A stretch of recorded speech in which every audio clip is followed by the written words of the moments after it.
የነዚህ ሰዎች ብሂሎች ከብዙ በጥቂቱ ነው መጠቅሳቸው። የሌላው ስነ ስርዓት ላይ ተገኝታ የጀዋር ስነ ስርዓት ላይ የምትቀር ቤተክርስቲያን አንፈልግም ነው የሚሉን። ጀዋር ማን ነው? ቤተክርስቲያን ማን ናት? ጀዋር የእስልምና እምነት ተከታይ ነው። በሌላ መልኩ ፖለቲከኛ ነው። ቤተክርስቲያን ስለ ፖለቲካ አታቀነቅንም። የኢትዮጵያ ኦርቶዶክስ ተዋሕዶ ቤተክርስቲያን እስልምናን አትሰብክም። በወገንነቱ ታከብረዋለች። እምነቱን አትነካውም፣ አትቃወመውም።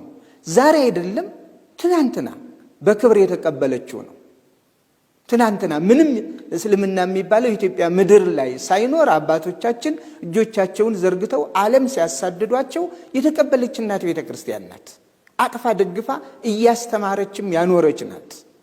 ግን ጀዋር ላይ ተገኝታ አብራ ማጨብጨብ፣ የሱን ሐሳብ መደገፍ፣ ከሱ ሐሳብ ጋር መራመድ የለባትም። ስለዚህ እዚያ ካልተገኘች እንዲህ አይነት ቤተክርስቲያን አታስፈልግም ካሉ እነዚህ ሰዎች ከቤተክርስቲያን የወሰዱት መስቀሏንና ልብሷን እንጂ አስተሳሰባቸው ጨርሶ የለም።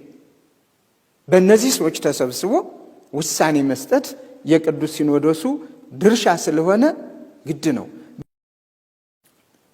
ሰልፋቸውን እንየው። ከነማን ጋር ነው ሰልፋቸው? ከነማን ጋር ነው ውሏቸው? እኔ እስካሁን ባየሁት መቼም ዘመኑ ሚዲያው ክፍት ስለሆነ እገሌ ገሌ ተብለው ከታወቁ ክርስቲያኖች ቤተክርስቲያንን ከሚያሳንጹ የኦሮሚያ ልጆች ለሃይማኖታቸው ቀና ደፋ ከሚሉ የኦሮሚያ ተወላጆች ጋር አላየሁም። የኦሮሚያ ተወላጅ በሚል ከአቶ ጁነዲን ሳዶን ከክቡር አቶ ጁነዲን ሳዶን ጋራ ነው ያየኋቸው። ኢሬቻ በዓል ላይ አሰላ ሲከበር አይዟችሁ በርቱ፣ የተከበሩ ታጋይ ቄሳችን በላይ መኮንን ከጎንነን በርታ ቀጥልበት ሲሉ የሰማን እሱን ነው።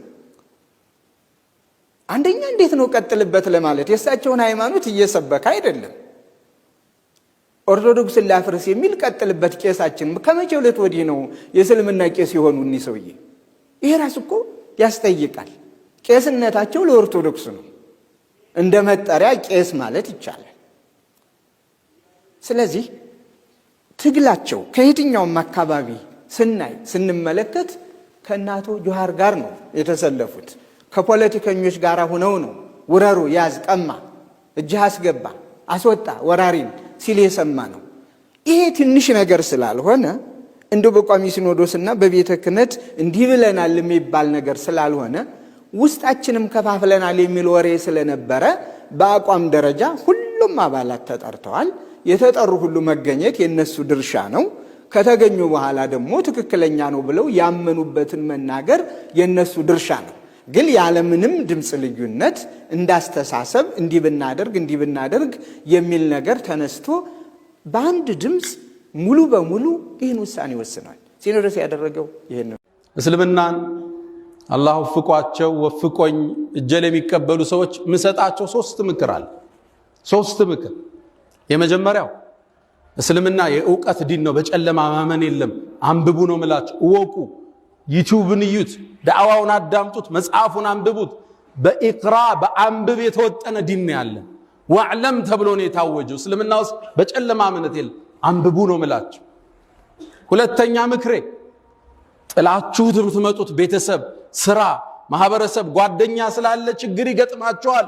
ሶብርን ስንቃቸው አድርጉ ነው ምላችሁ።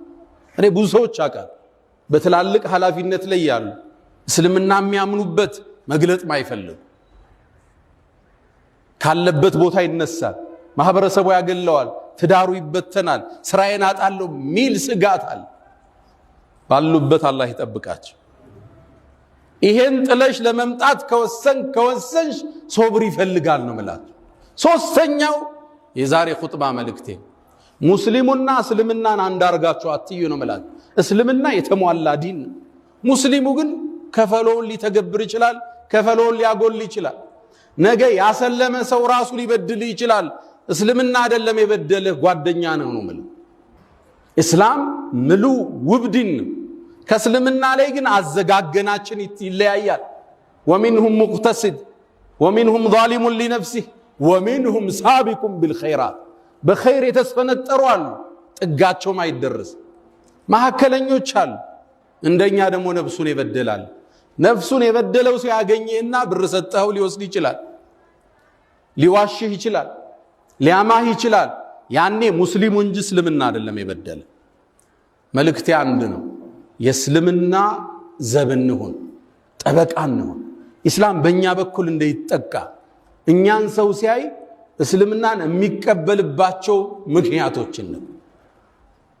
ያ መን ትሕቡነ ነቢየ ሙሐመዳ ሰሉ ዐለይሂ ወሰሊሙ ጡለል መዳ ፈሰላቱኩም ወሰላሙኩም ኑረን ለኩም ቢአምሲኩም ወቢየውሚኩም ወለኩም ገዳ ኢነላሃ ወመላኢከተሁ ዩሰሉነ ዐለ ነቢይ ያ አዩሃ አለዚነ አመኑ ሰሉ ዐለይሂ ወሰሊሙ ተስሊማ። ይሄ ወንድማችን እስልምናን ሊይዝ ኢስላምን ወድጄ መጥቻለሁ ብለዋል። ኢንሻአላህ ሻሃዳ ያስላሉ። እጄን ተጨብጥና ምለው ትላለህ። አሽሃዱ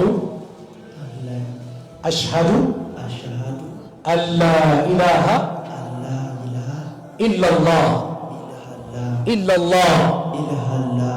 ኢላላህ ወአሽሃዱ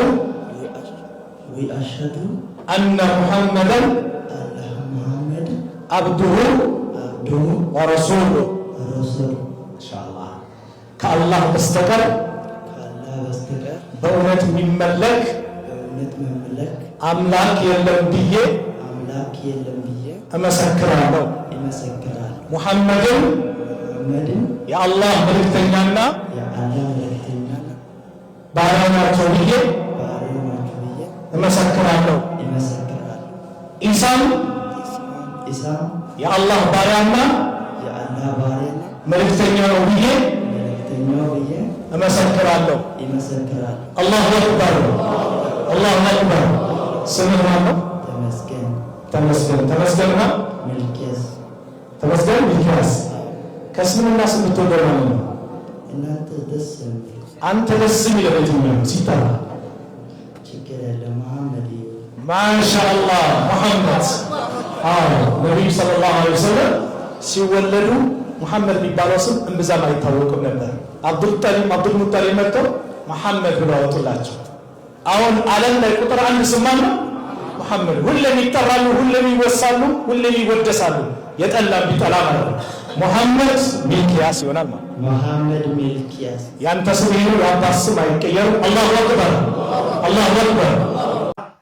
ከእስልምና እኔ ማንኛውም ሃይማኖት ድንጋይ የሚያመልክ ሰው ጤናማ ነው ብዬ አምናለሁ። እስልምናን ጠንቅቃችሁ ባወቃችሁ ቁጥር ምን አይነት ዘግናኝ እንደሆነ እየገባችሁ ይመጣል ማለት ነው። ድንጋይ የሚያመልክ ሰው ሜቢ ድንጋይ ማምለኩ ገሃነም ሊከተው ይችላል። ግን ድንጋይ የሚያመልከው ሰውዬ እናንተ ላይ ደርስባችሁ። እስልምና ግን በጣም አስጠሊው ፓርት ድንጋይ ማምለኩ አይደለም። ስታዩት የሆነ ነገር በማምለኩ አይደለም፣ እናንተ ላይ የሚደርስባችሁ ሃይማኖት ነው። ሳትደርሱበት የሚደርስባችሁ፣ ሳትሄዱበት የሚመጣባችሁ፣ መጥቶባችሁ ሳያበቃ ደግሞ የሚገፋችሁ ሃይማኖት ነው። ይሄ በጣም ከባድ ነው፣ በጣም ከባድ ማለት ነው። ህዝቡ ያውቀዋል ወይ? ኢቭን እንኳን ክርስቲያኑ ሙስሊሞች ውስጥ ምን ያህል ያውቁታል? ምንም ላያውቁት ይችላሉ። ብዙዎቹ ላያውቁት ይችላሉ።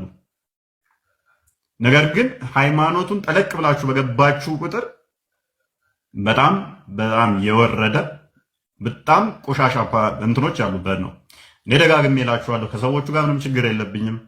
ሰዎቹ ብዙ ጤናማዎች አሉ። ነገር ግን ሃይማኖቱ እጅግ የዘቀጠ የወረደ ነው። ይህንን ስል ደግሞ በብዙ መረጃ ነው። በብዙ ከሌን ወንድምህን እረድና ብላ ከሚል በላይ የቆሸሽ ሃይማኖት እኔ በምድር ላይ ከእስልምና ውጪ ማቅ ላመጣም ስለማልችል ከአጋንንት ቤተሰብነት ወጥታችሁ ወደ እግዚአብሔር ቤተሰብነት እንድትሻገሩ ጥሪ ያቀርባለሁ። በክርስትና ውስጥ አጋንንት ይባረራል። በእስልምና ውስጥ ደግሞ አጋንንት መስጊድ ገብቶ ይሰግዳል። ሙስሊም ጂኒዎች አሉ ቢባል ትክክል አሉ። ይገባሉ፣ መስጊድ ይሰግዳሉ። መስጊድ እንግዲህ በእስልምና ሰላም አለይኩም ወራህመቱላሂ ወበረካቱ። እንዴት ቆያችሁ? መግቢያ ላይ ያለውን እንደሰማችሁትና እንደታዘባችሁት ነው። እጅግ በተደጋጋሚ መልስ ሰጥተናል። ይህን ቪዲዮ እንድሰራ ያደረገኝ ሜሎስ የተባለ ግለሰብ የሃይማኖት ሰባኪ ነኝ የሚል ነው። የሃይማኖት ሰባኪ የሆነ ግለሰብ የሁለቱንም ሃይማኖት እኩል አቅርቦ ያነጻጽራል እንጂ በስግብግበኝነት ተነስቶ ሙስሊሞችን እስልምናን ስም ማጥፋት ይሄ ብልግና ሰይጣናዊ ስራ ነው። እንግዲህ በውሸት ምንድን ያለው ሙስሊሞች ሰይጣንን ወንድማችን ነው ይላሉ ብሎ ቀጥፏል።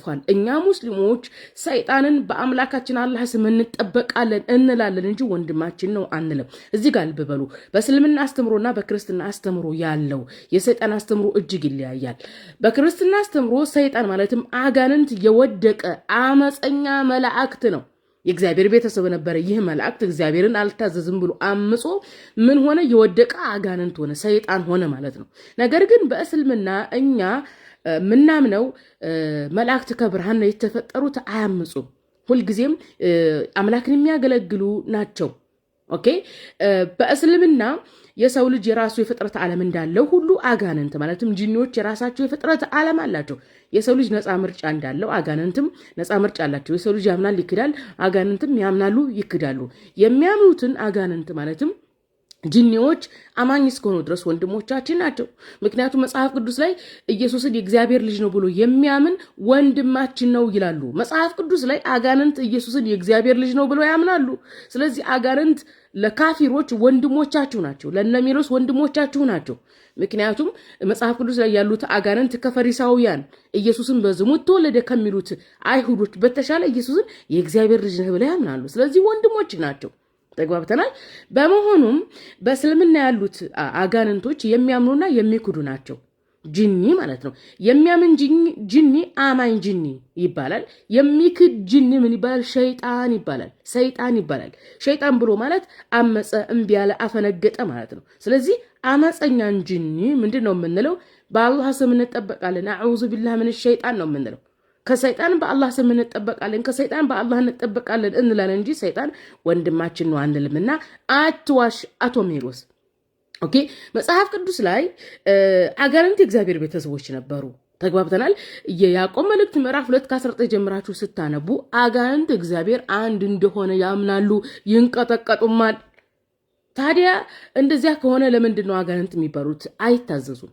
ትእዛዝን አይፈጽሙም። ምክንያቱም የእግዚአብሔርን መንግስት ለመውረስ የእግዚአብሔርን ገነት ለመግባት የእግዚአብሔር ቤተሰብ ለመሆን በእግዚአብሔር ማመን ከዛም ትእዛዛትን መጠበቅ ያስፈልጋልና። አጋንንት ደግሞ ትእዛዛትን አይጠብቁም። ትእዛዛትን ስላልጠበቁ ከእግዚአብሔር ቤተሰብነት ተነጥሏል። የእግዚአብሔር መንግስት አይወርሱም። ኢየሱስ ክርስቶስ የእግዚአብሔር መንግስት ለመውረስ የእግዚአብሔር ቤተሰብ የእግዚአብሔር ገነት ለማግኘት በእግዚአብሔር ማመን ከዛም ትእዛዛትን መፈጸም እንዳለ አስተምሯል። መጽሐፍ ቅዱሳዊ በግልጽ አስተምሮ የእግዚአብሔርን መንግስት ለመውረስ እምነትና ትእዛዝ፣ እምነትና ስራ ነው። የድነት አስተምሮ የመጽሐፍ ቅዱስ ግልጽ አስተምሮ እምነትና ስራ ነው። ተግባብተናል። ካፊሮች ግን እምነትና ስራ ብሎ ያምኑ እነ ሜሎስ ኢየሱስን መግደል ነው እነሱን ገነት የሚያስገባቸው። ስለዚህ እናንተ ከአጋንንት የበለጣችሁ የወደቃችሁ የእግዚአብሔርን ቤተሰብ ያጣችሁ ናቸው። በነገራችን ላይ አጋንንት እግዚአብሔር አንድ እንደሆነ ያምናሉ። ካፊሮች ግን እነ ሜሎስ ግን እግዚአብሔር ሶስት ነው ብለው ነው አይደል የሚያምኑት? ፈጣሪ ሶስት ነው። ስለዚህ ስማርት ናቸው አጋንንቶች ከእናንተ የተሻለ ያኔ እነሱ እግዚአብሔርን አመፁ እንጂ። ለማንኛውም ቪዲዮ አስረዘምኩ፣ ሸር አድርጋችሁ አድርሱለት ለዚህ ለቀጣፊ። እንዴ ተራው ማህበረሰብ ቢቀጥፍ በየኮሜንቱ ቢጫንጫሽ እኮ የሃይማኖት መምህር ነኝ ብሎ በስነ ስርዓቱ ቀሚስ ለብሶ እኮ ነው እየወጣ የሚቀጥፈው። አነጻጽረህ ቅጠፍ ካሁን በኋላ። ተግባብተናል።